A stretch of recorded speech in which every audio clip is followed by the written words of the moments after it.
Shalom teman-teman. Hari ini nggak ada yang Zoom ya, karena Zoom-nya ditutup. Selamat datang di ibadah SLC. Kita bersyukur satu kali lagi kesempatan Tuhan berikan kepada kita. Tuhan memanggil kita untuk datang mendengar suaranya. Mari saya undang kita semua bangkit berdiri. Mari kita siapkan hati kita. Kita mau beribadah kepada Tuhan. Saya berikan waktu kepada teman-teman untuk bersyukur kepada Tuhan, untuk menyapa Tuhan secara pribadi.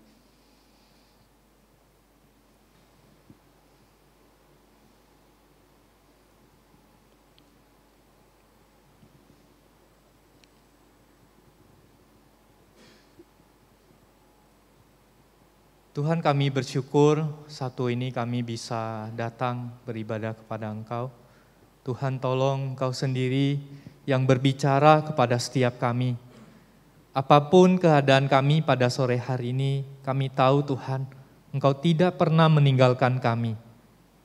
Kami menyerahkan diri kami ya Tuhan, untuk beribadah kepada Engkau, dan kami ingin membuka hati kami ya Tuhan.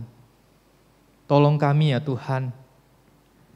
Ibadah pada sore hari ini dimulai dengan mengakui bahwa pertolongan kita datangnya dari Tuhan yang menciptakan langit dan bumi.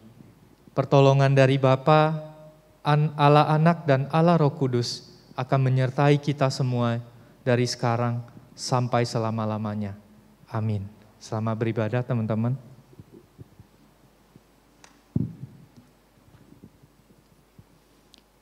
Teman-teman, mari bersama dengan seluruh umat percaya kita menghiraukan pengakuan iman kita. Pengakuan iman rasuli.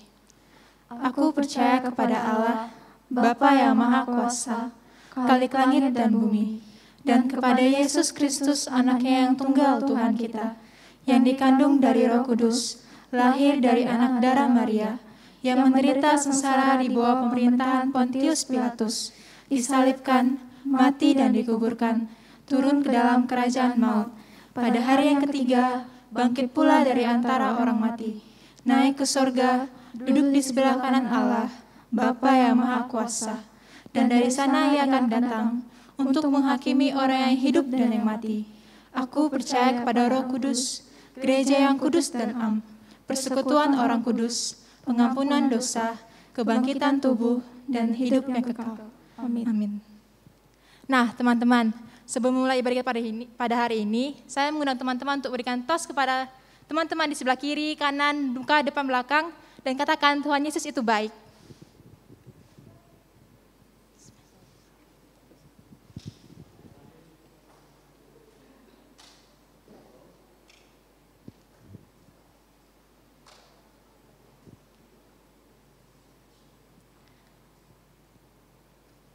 Teman-teman, mari kita gunakan kaki kita, tangan kita, suara kita untuk memuji Tuhan. Dengan penuh sukacita kita bernyanyi bagi Dia.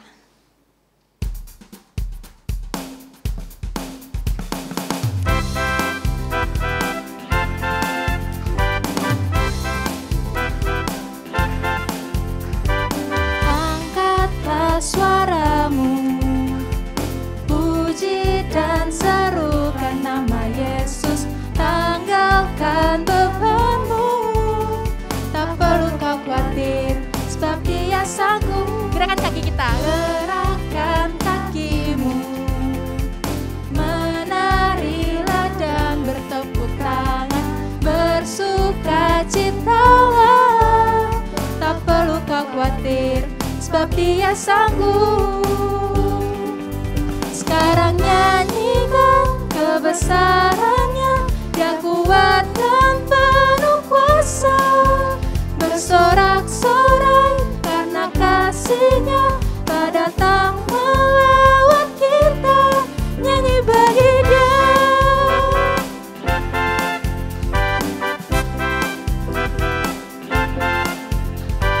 Angkatlah suaramu,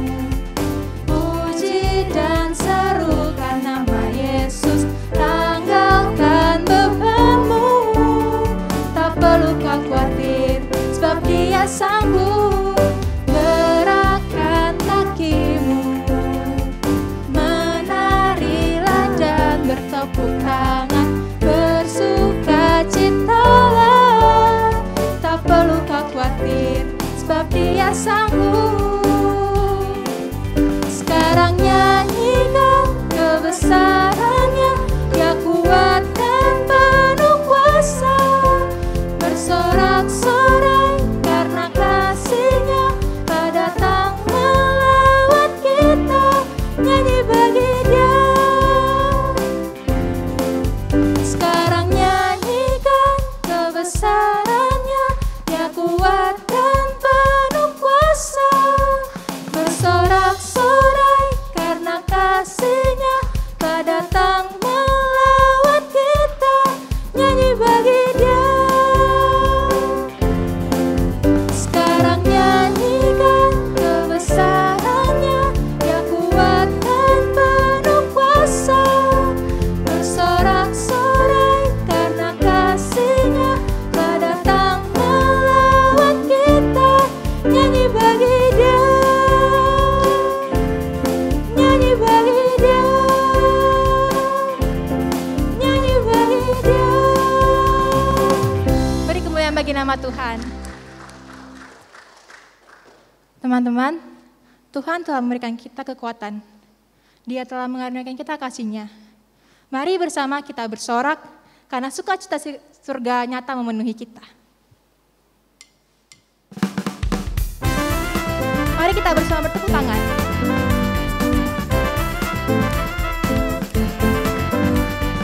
Terima sukacita surga, itulah kekuatan bagi jiwa. Ku dapat rasakan kasih-Nya di tengah badai yang bergelora. Terima sukacita surga, itulah kekuatan bagi jiwa. Ku dapat saksikan kuasa-Nya, taklukkan badai yang bergelora. Haleluya, Kau ada dalam hatiku, takkan patah semangatku, takkan hilang kekuatanku. Haleluya, ku mau bersorak bagimu. Sukacita surga nyata penuh itu.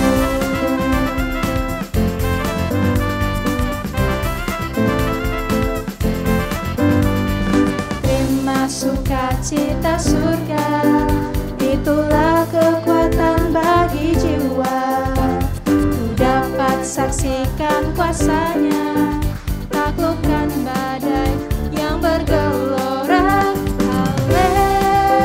Haleluya, Kau ada dalam hatiku, takkan patah semangatku, takkan hilang kekuatanku.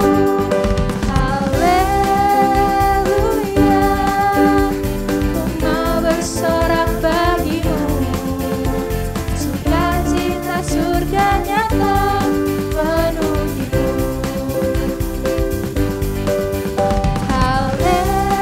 Haleluya, Kau ada dalam hatiku, takkan patah semangatku, takkan hilang kekuatanku.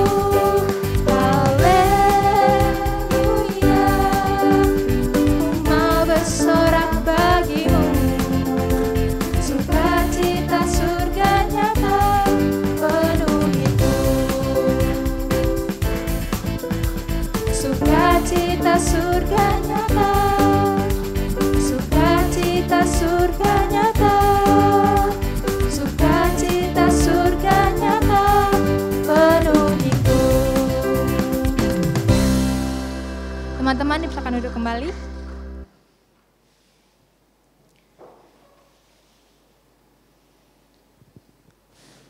Teman-teman, sebelum mendengarkan firman Tuhan, mari bersama kita siapkan hati kita siapkan pikiran kita, karena Dia adalah Tuhan yang selalu ada bagi kita. Semua pikiran, kehendak kita serahkan bagi-Nya.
rasakan hadirat-Mu.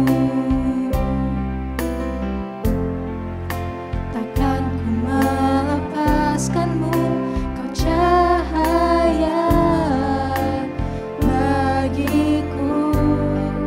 Mengiring-Mu seumur hidupku, masuk dalam rencana-Mu Bapa. Pikiranku, kehendakku, ku serahkan padamu. Harapanku hanya di dalam-Mu, ku kan teguh bersama-Mu Tuhan. Jadikanku bejana-Mu untuk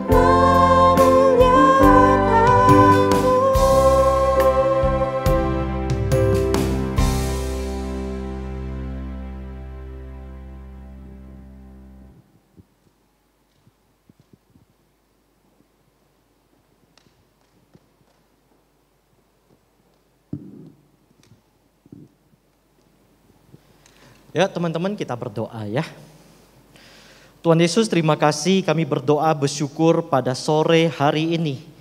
Di antara setiap anak-anak muda yang ada, kami memiliki kesempatan untuk datang mendengarkan firman-Mu. Sehingga kami dapat menjadi anak-anak muda yang tahu bagaimana harus menjalani kehidupan kami. Topang dan sertai kami, lembutkan hati kami untuk mendengarkan firman-Mu. Pimpinlah kami. Kami berdoa sehingga setiap kami bukan hanya mendengarkan firman-Mu, tetapi juga menjadi pelaku firman-Mu. Terima kasih Tuhan, kami berdoa bersyukur di dalam nama Tuhan Yesus. Amin. Selamat sore teman-teman semua, shalom.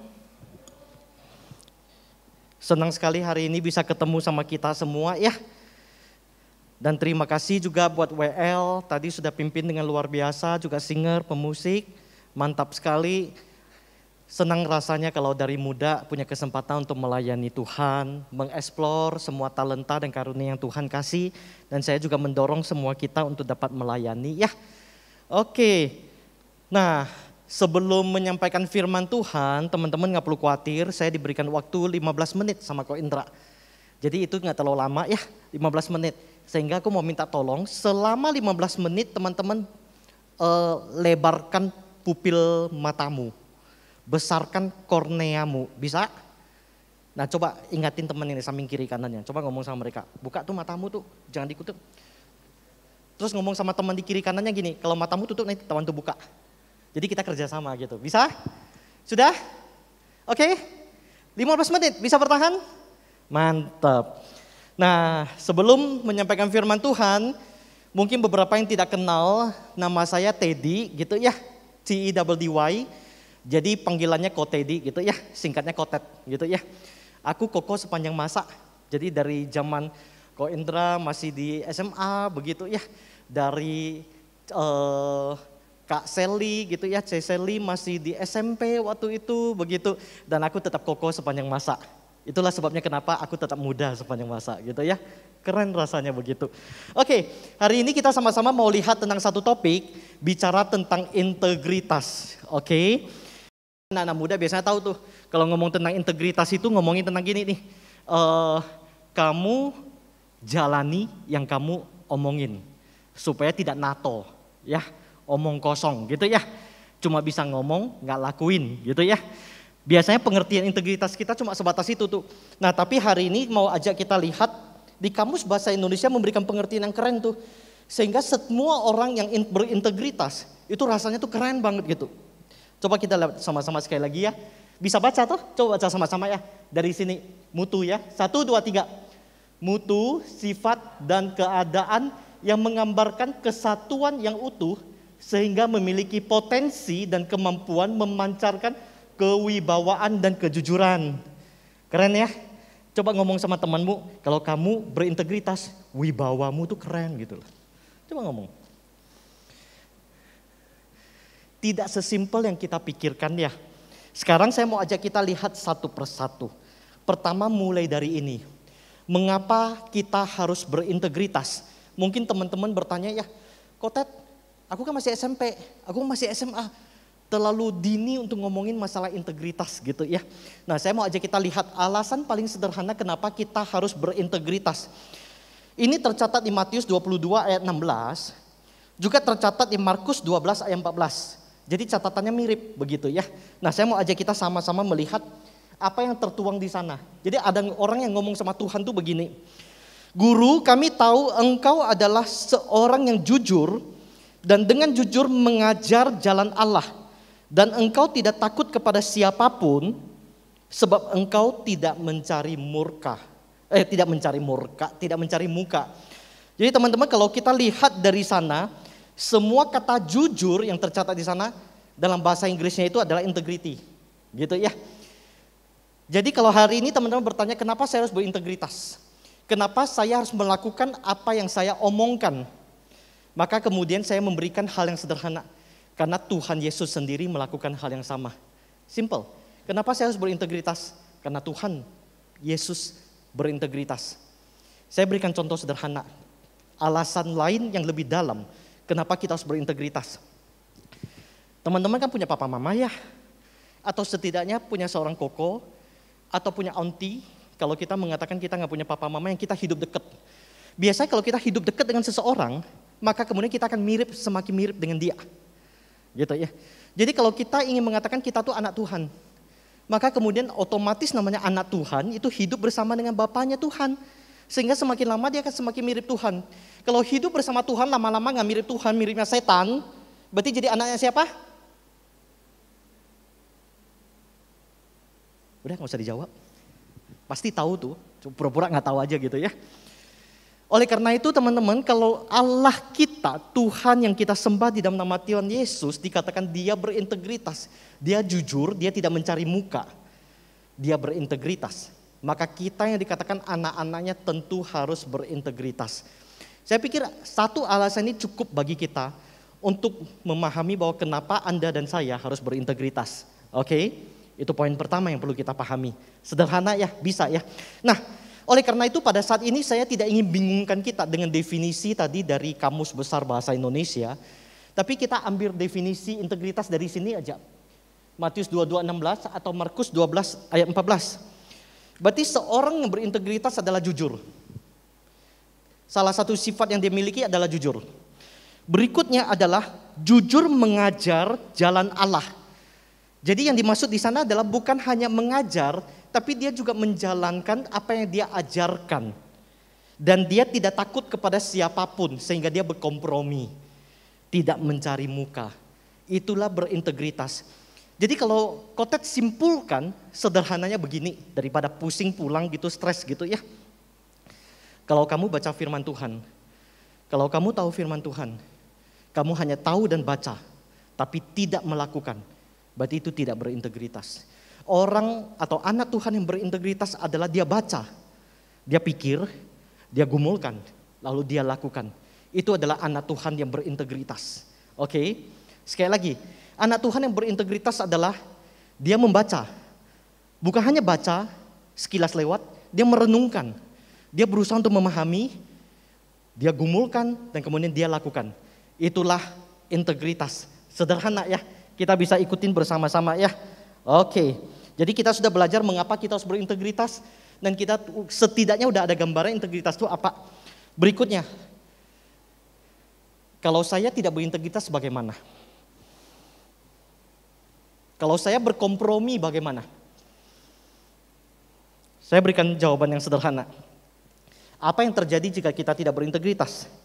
Yakobus 4 ayat 17 dikatakan begini, teman-teman, kita bisa baca sama-sama? Baca dengan lantang kali ini semua ya. 1, 2, 3. Jadi jika seorang tahu bagaimana ia harus berbuat baik, tetapi ia tidak melakukannya, ia berdosa. Ia apa teman-teman? Sekali lagi, ia kenapa? Ia berdosa. Jadi ketika dia tahu apa yang baik, yang dimaksud di sini apa yang baik adalah dia tahu firman Tuhan ngomong apa, tapi dia tidak melakukannya. Biasanya teman-teman yang namanya berbuat dosa adalah karena ada satu tindakan yang dilakukan, betul? Karena saya menyontek, maka saya berdosa, betul ya? Karena saya senggol teman saya, berdosa. Teman-teman, saya berikan game sederhana, coba ya. Lakukan dengan cepat ya, coba ya. Coba jentik teman di kiri kananmu. Jentik. Sudah, sana juga lakuin, jentik. Oke, sudah? Bisa? Coba injak kaki teman di kiri kananmu. Yang kasihan nih, yang hitam ini gak punya temen nih. Kaki siapa yang lu injak dari tadi itu? Coba pukul tangan teman yang di samping kiri kananmu. Enak kan? Kalau kau tadi yang khotbah berbuat dosa semua ya. Amin. Sekarang coba peluk. Nah teman-teman, kalau dari depan ya, lihatnya kayak gini. Kalau disuruh jentik, wah, pukul, semangat, injak, waduh lebih semangat lagi. Udah keluar layar tuh, yang rekaman nggak dapet. Disuruh peluk. Teman-teman, kita cenderung untuk berbuat dosa. Kita cenderung untuk menikmati kalau disuruh berbuat something bad gitu ya. Tapi disuruh buat something to love, kita biasanya anti itu, begitu ya. Teman-teman, saya ingin mengatakan begini, firman Tuhan mengatakan gini, mereka yang tidak berintegritas adalah mereka yang tahu firman Tuhan, kemudian mereka tidak melakukannya. Dan firman Tuhan mengatakan, itu bukan hanya sekedar tidak berintegritas, you are in sin, kamu berdosa di hadapan Tuhan. Nah, jadi teman-teman, pastikan dirimu berintegritas. Apa yang kamu tahu tentang firman Tuhan, kamu perlu melakukannya. Itulah mengapa kamu perlu belajar firman Tuhan. Supaya tahu kehendak Bapamu di surga seperti apa. Tuhan mau apa sih? Ya belajar firman Tuhan. Sehingga kamu bukan hanya belajar nanti, kamu gumulkan, lalu kamu lakukan. Saya berikan contoh sederhana ya teman-teman ya. Sebenarnya saya sering pakai contoh ini sih, cuma banyak lupa kejadian di SMP SMA dulu. Jadi dulu SMA, kalau tadi SMA di Kalam Kudus gitu ya. SMA-nya tahun, lupa ya tahun 97 apa 98 gitu, masa-masa itu. Terus ada demo, jadi angkatanku tuh demo. Jadi teman-teman, aku hidup bersama dengan teman-teman seangkatan pendemo di Kalam Kudus begitu ya. Jadi kemudian ketika demo itu, Kotedi tidak ikut, ada 2 teman lagi tidak ikut. Jadi total 3, jadi anak-anak kelas 3 gitu ya. 3 IPA, 3 IPS gitu, IPS 1, IPS 2. Waktu itu ya, yang tidak demo cuma 3 orang. Can you imagine? Cuma 3 orang yang tidak demo. Nah, karena teman-teman IPS nggak seneng, jadi Kotek kan dari IPA gitu ya. Jadi waktu itu anak IPA tuh bego-bego, yang IPS pintar-pintar waktu zaman itu. Nah jadi Kotek dipanggil ke kelas IPS, terus disidang gitu ya. Kamu kenapa tidak demo? Kamu jangan-jangan pengkhianat. Kamu jangan-jangan mata-mata yayasan. Wah gitu, jadi dituduh macam-macam dah waktu itu. Gitu. Jujur, dibilangin kayak gitu, kepahitan gua. Nggak seneng gua. Marah besar. Dan bukan hanya dibilangin gitu teman-teman, ditendang. Jadi aku masih ingat perutku ditendang. Yang tendang itu kayaknya latihan taekwondo gitu loh. Cua, sampai terpelanting-pelanting begitu. Satu sisi takut, ya namanya juga disidang sama satu angkatan gitu loh. Tapi satu sisi marah, nggak bisa buat apa-apa. Aku masih ingat jelas orang yang tendang aku itu. Dalam perjalanan itu 1 minggu lewat, demo pun pelan-pelan menyusut begitu.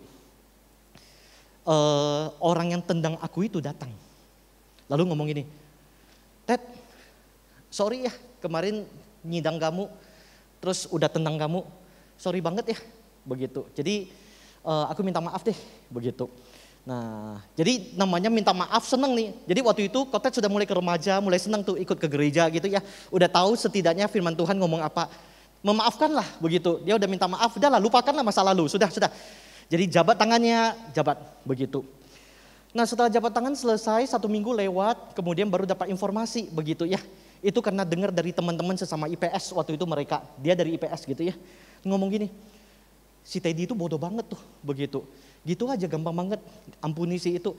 Padahal dia kan minta maaf gara-gara dia mau ikut dibaptis di gereja begitu. Padahal kan sebenarnya enggak. Wong orang itu ke gereja aja sebenarnya dibaptis pura-pura kok dia mau cari cewek. Ketika dengar itu teman-teman, ini hati rasanya dalamnya tuh ada C4. You know C4? Anak-anak zaman sekarang nggak tahu C4 ya. Itu bom ya.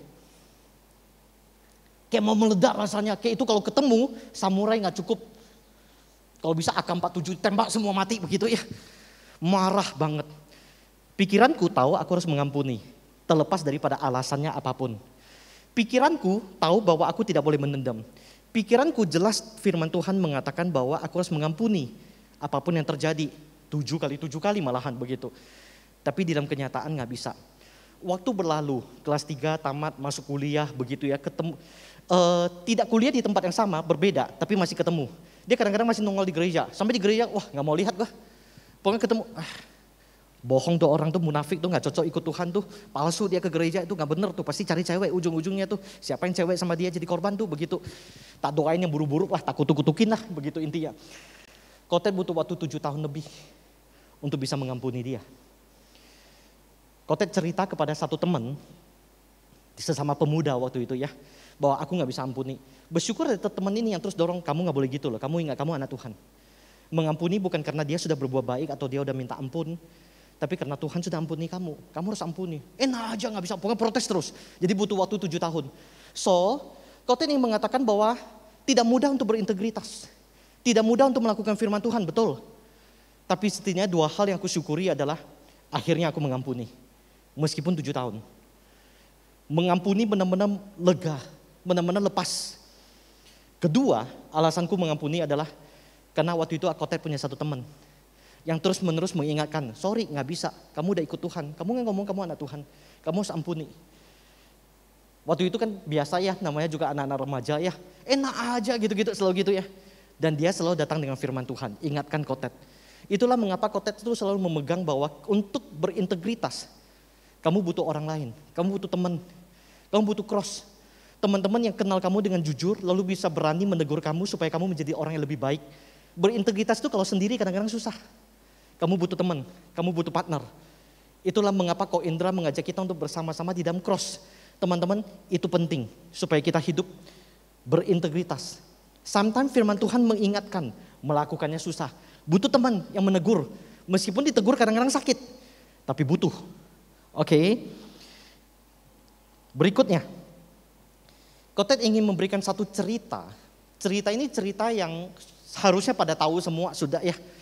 Kisah di balik tembok ini. Teman-teman tahu tembok ini? Great Wall ya, udah tahu ya. Ada salah satu kisah yang cukup terkenal dari tembok ini adalah begini. Tembok ini menghalangi musuh dari pihak luar. Baik Mongolia maupun musuh dari pihak luar, dari Arab dan yang lainnya.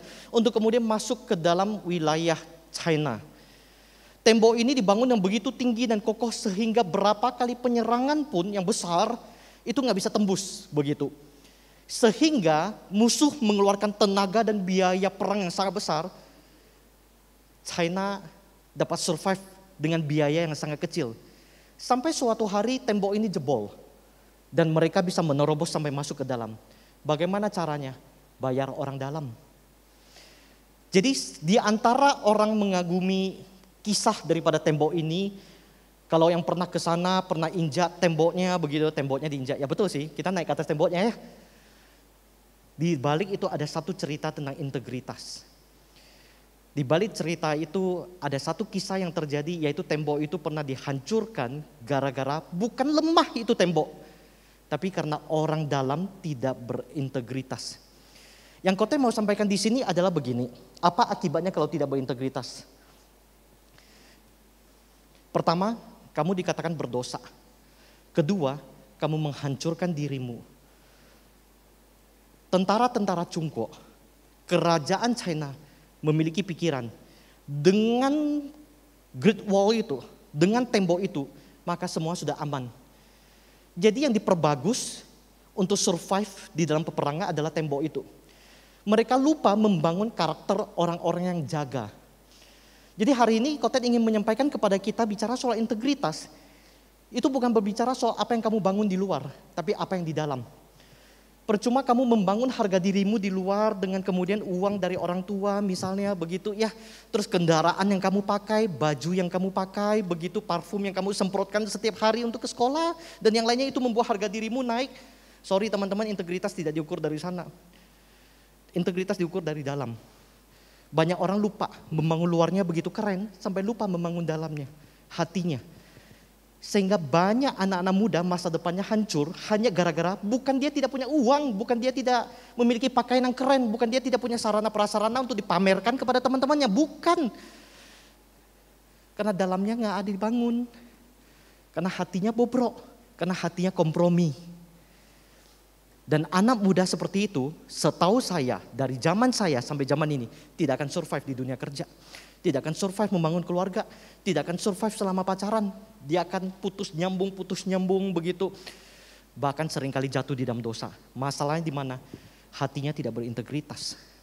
Yang dibangun adalah penampakan luar. Kelihatannya keren ya, anak itu pasti baik banget deh. Kenapa? Ya rambutnya disisir di samping, begitu ya dia pakai kacamata, begitu ya. Setiap kali ke sekolah dia kancing sampai ke atas, begitu. Ini anak alim banget nih, begitu. Hati-hati. Hatinya perhatikan. Jangan seperti tembok ini.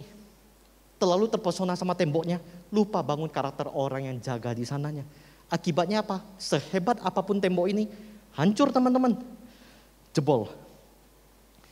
Lalu tentu teman-teman bertanya, oke, kami sudah tahu integritas itu apa. Kedua, kami sudah tahu kenapa kami harus berintegritas. Karena kami anak Allah. Berikutnya, apa jadinya kalau kami tidak berintegritas? Kami berdosa, kami menghancurkan diri kami. Dan yang terakhir, kalau kami berintegritas kami dapat apa? Poinnya di sana ya.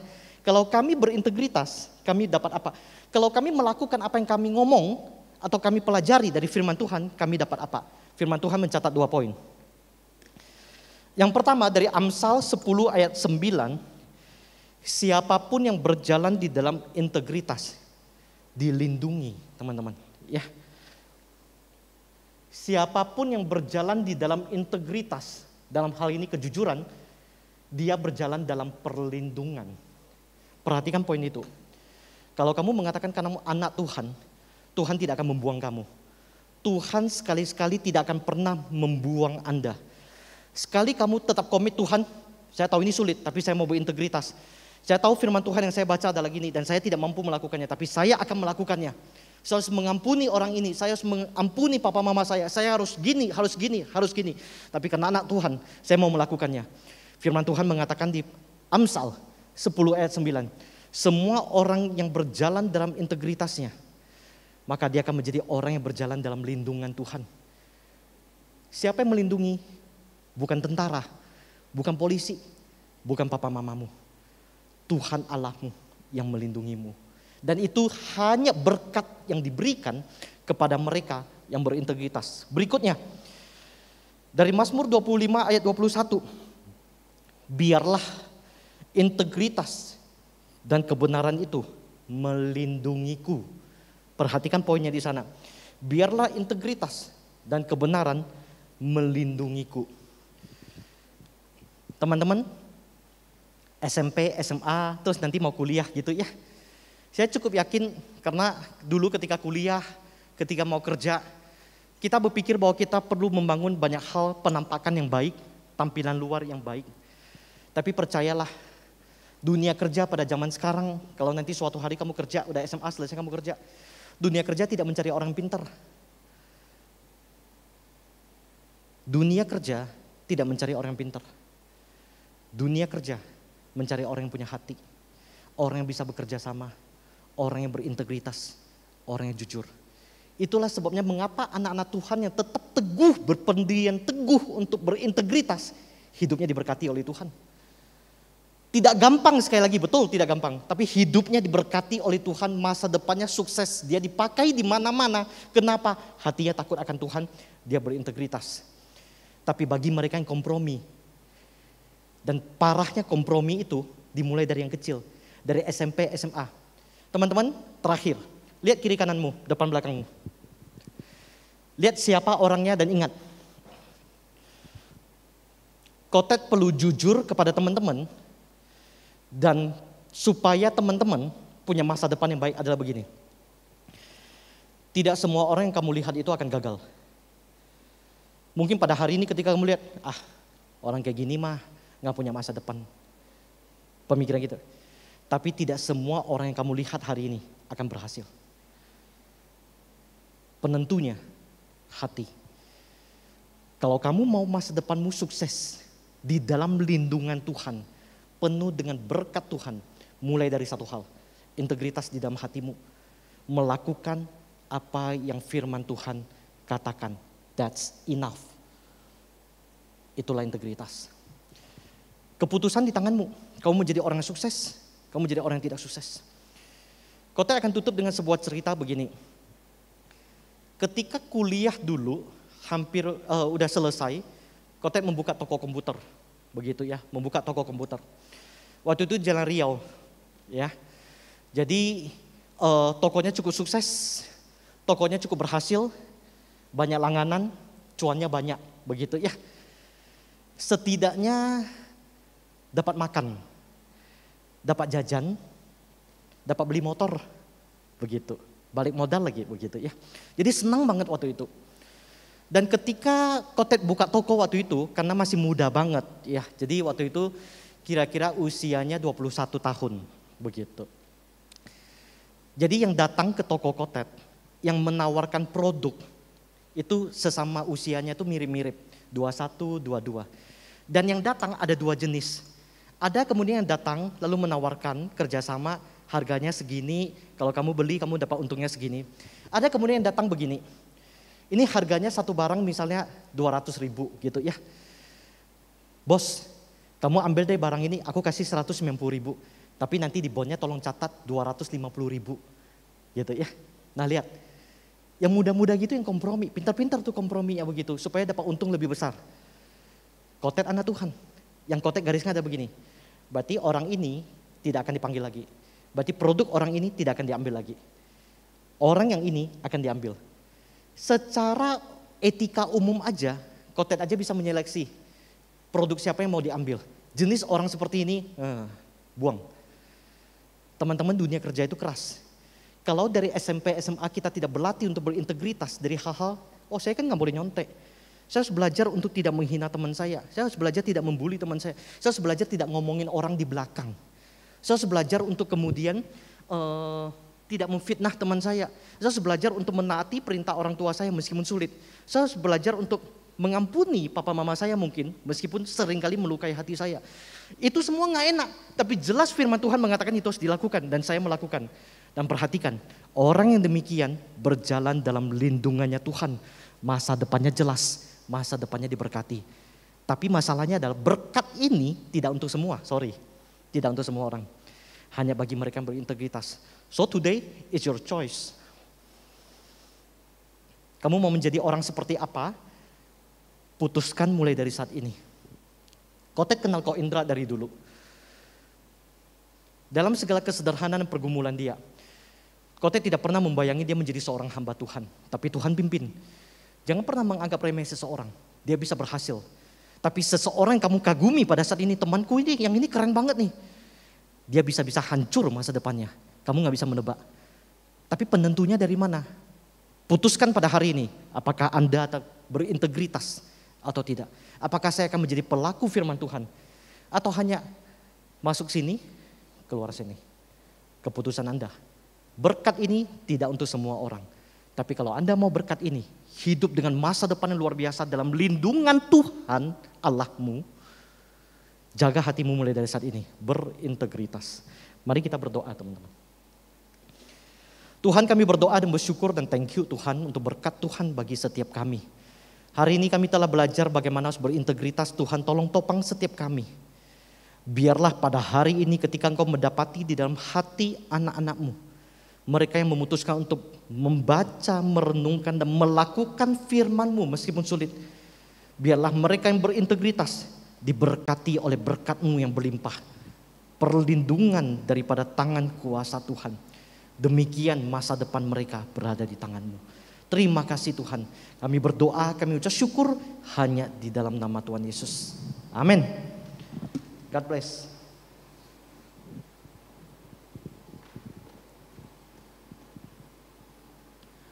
Teman-teman, tibalah saatnya kita akan menyerahkan persembahan kita.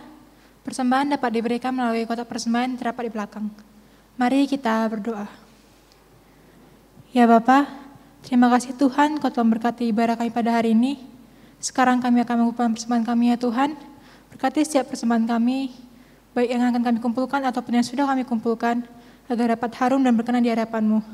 Berkati setiap majelis yang mengelola persembahan ini untuk memperluas kerajaan-Mu. Terima kasih ya Tuhan Yesus, dalam nama-Mu kami berdoa. Amin.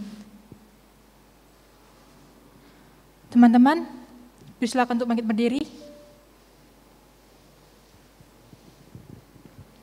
Kita akhiri biar kita pada hari ini dengan menyanyikan pujian doksologi.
kita menerima berkat daripada Tuhan.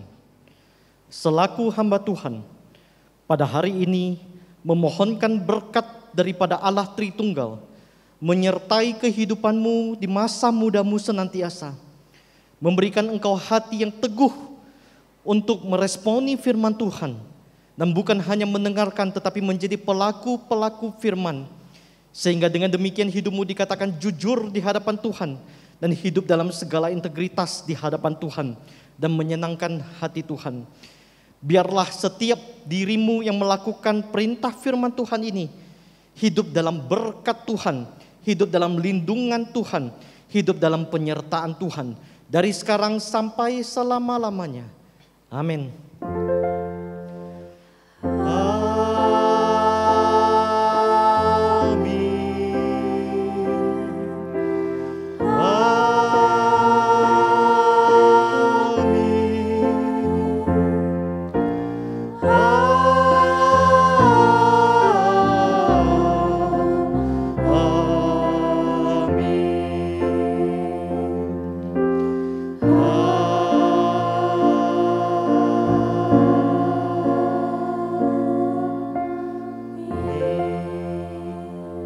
Silakan duduk teman-teman semua, Tuhan Yesus memberkati.